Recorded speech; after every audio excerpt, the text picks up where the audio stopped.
Welcome to Defining Your Success Beyond Money. So in this lesson, we're going to be talking about what success means, how we define success, and 7 ways that you can begin to measure your success. So, hey, Kat, how do you define success? So how I define success outside of money is really seeing if what my actions in my business are aligning with my mission of my business and the vision I have for my business. And if it is, therefore, that is a success. I'm staying aligned with my vision and, seeing my passion come into fruition.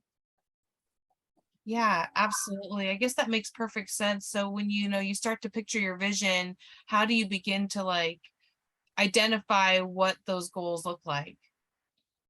Yeah, that's a great question. So really sitting down is to looking at your business vision. Who do you serve? What are the goals you hope that individual coming in or product to have an impact on whoever receives that? And knowing, okay, um, am I conveying it? Am I teaching them this? Am I attracting the clientele that my business is set up for? Are my clients thriving? Am I meeting their needs? Are my needs being met as far as, boundaries? And we'll go more into boundary setting. Am I feeling fulfilled in my work that I'm putting forth? Yeah, that's awesome. When I think about those long-term goals and thinking about what we're doing, I think about success as measuring, just again, like who I was with who I am today. So I love to follow, this check-in, every 30, 60, 90 days to see what I've learned, how I've grown, how those around me have grown. And, I think just having ways to measure that really is the key takeaway for defining success. Yes. And holding yourself to those check-ins are huge. And I always kind of say it's the business meeting with myself, is going through and asking myself a series of questions of, like you said, have I grown? In what ways have I grown? What ways have I shown up? What areas could I probably show up a little bit more? And looking at some of the data points, and again, kind of just stripping back from that money, that monetary value, but looking at, how many times am I showing up in my business? How many times am I showing up for my clients? Because those could be little areas where maybe I'm limiting myself, or areas that could increase my success of seeing having the bigger picture of my business come through. Yeah, see, I know we're both moms and we both have businesses. And so, I was thinking we could break down these 7 different areas that we could really start to measure our success. And the first one is profitability, really identifying, month to month basis if your business is growing in income or if your spending is going down. You had shared that you recently read Profit First. Yeah. And I'd love for you to talk a little bit more about that book and how it's changed your mindset around, how you look at money and profitability. Yeah, absolutely. One, highly recommend that book. It was a parenting success that I crushed the book on a flight with both my kids sitting next to me. So it is possible. If you're a mom who has not done that, it is possible. It will come. But it's a very easy read. And how it shifted my mindset around money is, we all either have that one figure goal in our head. And, with business, it inevitably always comes down to trading dollars for hours. And, there's only so many hours that you can be productive. Then you throw in the factor of being a mom. And no matter what age your kids are at, there's always something they're going to need. There's always activities. There's, just a lot of varying. So what it did for me was allowed me to structure my business financially, that I can build up a savings. I can build up a, thing like taxes we need to be mindful of, because, it's not automatically taken out of our paycheck. So I have a tax, not savings account, but reservoir, a profit reservoir, you know, it's called ownership fee reservoir, and then there's a few others. And it allows you to scale to where your business is at now, so that when you do your check-ins twice a month, you deposit money in there. And the whole premise is that you don't feel that pressure of, oh my goodness, all my money's in savings and now I'm not making anything. So it's kind of incredible. I've only been doing it now for about almost 3 months.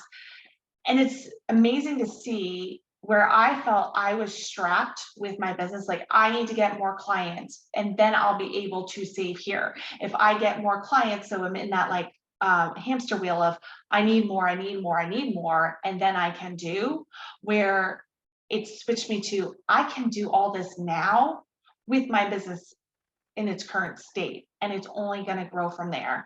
So I'm seeing savings accrue. I'm seeing, funds for my retirement, even though it's still housed in my bank, but is a good idea right around tax time to deposit some good, stuff into that retirement, that SEP IRA or whatever you have set up to help offset tax time, because it's always frustrating. But it has allowed me to show that even though my business is not where I want it to be, and we're all chasing a data point goal, that numerical figure, it's not there yet, but I'm still able to grow financially and do more. It also, on the flip side, shows you that even though your business, as your business grows, yes, you can afford more, but what is the value of affording more? Is it helping you or hindering you from where you're at? So it does take you through cutting expenses. And that was pretty revealing of like, yeah, I don't need these expenses. They're not serving me. I'm not putting the time into using them. They're just there and taking out from what could be my profit or what could be going into other things in other areas.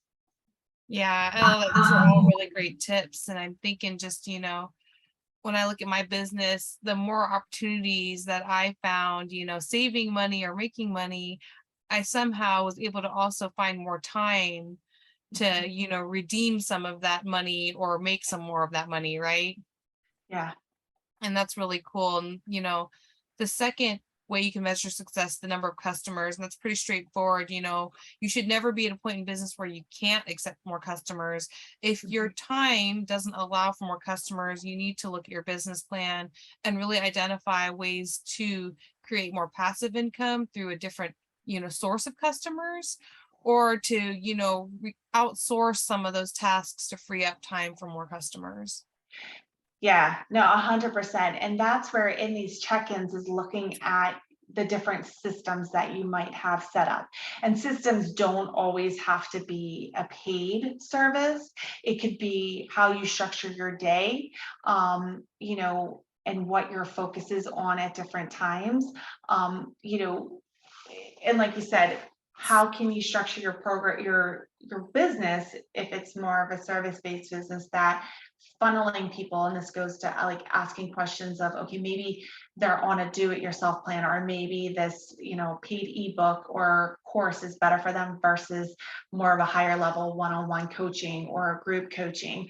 And that will help you continue to expand and serve more versus thinking, I need a team, when you're not ready to take on someone in your team, because hiring someone and training someone is a lot of work, and it's very hard to find that kismic relationship that it's just going to excel right from the start.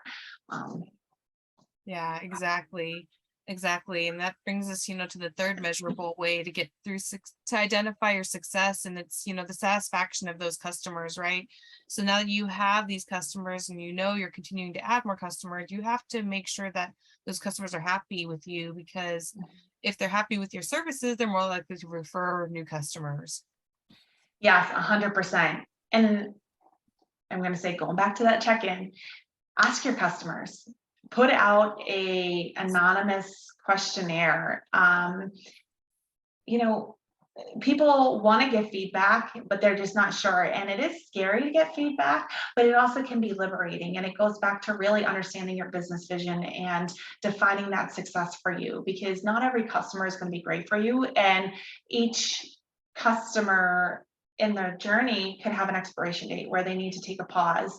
And keeping that pulse on your business and knowing where your customers are at in their journey or what they're hoping for is going to help you be able to adapt, not straying from your vision, but understanding that, okay, maybe this product isn't really providing me with value, and it's wasting more of my time, whether it be a monetary value, a time value. Those are all things that detract from you, that you could have another product or program that needs more time and it's going to grow more.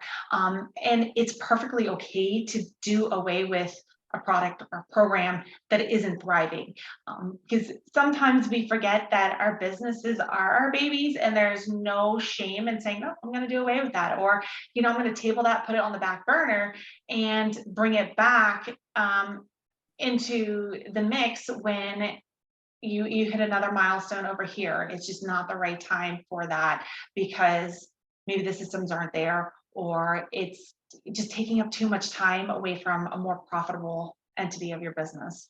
Yeah, I have plenty of things, that I've created over the course of my business, where I've sold maybe digital products, or I've tried different digital videos, and they definitely stopped getting promoted for a reason. And I think it just wasn't the right time. And I look forward to the day that I can, expand from those and bring them back to the forefront. I don't think of it as a failure. It was a great experience, and it's something that I enjoy expanding with and growing with. 100%. And I too myself, I have kind of like a folder of like past projects and programs, and even program ideas that never have gone into fruition. And it's really nice, because on those days where you feel like you're in a lull with your business, is to go back and kind of straying a little bit from success, but it allows you to see, hey, I still have a lot of ideas here, and you can always recreate ideas from that. And it's kind of funny, I would say, like, nobody's paying that close of attention to your business. If they are, good for them. To know that, oh, well, you had that product come out 2 years ago, and now you took it off, and now you're bringing it back. Everyone's too busy to really understand. Right. So, yeah. You're right. And so that's like the fourth way that you can measure success is your stakeholders, looking at your stakeholders. And again, that feedback is so great for letting you know what people care about, and that's great if you're a business owner, you're great if you're a mom, just great in general, because you want to care about what people care about. And if you're doing that, you'll be able to see, through your customers' feedback and this feedback from your different stakeholders, what you have in your archived in your folders to really feed the community the value that they're seeking. Exactly. Yeah, because at the end of the day, your business is about you, but it's also about the customer. You're not going to cave 100% to the customer, because it is your business, your baby, your idea.